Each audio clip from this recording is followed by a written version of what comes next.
interpeller la personne qui a eu à m'interpeller, ainsi que sa brochette de copains et de coquins. Je vous demande si oui ou non, vous avez 80 milliards pour organiser ces jeux. Je rappelle que dans l'organisation de ces jeux, l'État du Sénégal mettra de l'argent sur la table. Je rappelle aussi que la ville de Dakar mettra de l'argent sur la table. Et ils le savent très bien.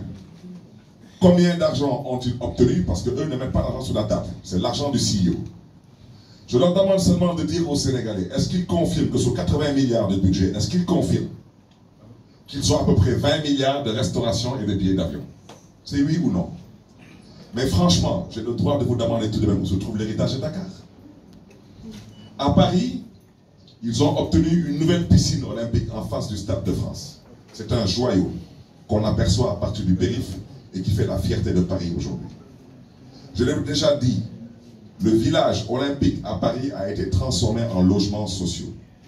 Il y a eu des lignes de transport public supplémentaires qui ont vu le jour, que ce soit en termes de métro ou en termes de tramway. Et je peux continuer à en parler. Donc une ville a le droit de vous demander, sur 80 milliards, si vous avez le temps de mettre 20 milliards dans les billets d'avion et dans la restauration.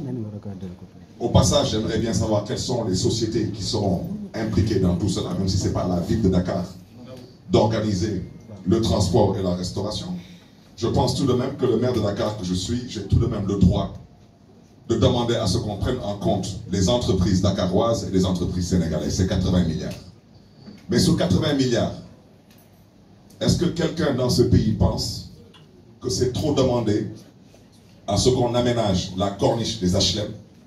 On leur a remis un dossier déjà étudié, chiffré et ficelé pour à peu près 4 milliards et demi. Est-ce qu'ils pensent que c'est trop demandé d'aménager le parcours sportif sur ce que j'appelle le boulevard de la Gueule-Tapée? Et je rappelle que le boulevard de la Gueule-Tapée traverse aussi bien la commune de la Médina que la commune de Fass-Colobane-Gueule-Tapée. Pour la corniche des HLM, ce serait aujourd'hui une corniche qui serait aménagée pour pouvoir polariser toute la population de Grand Dakar, de Biscuiterie et les HLM. Et bien sûr, le Hann Bel-Air pour qu'ils puissent venir faire du sport. Et le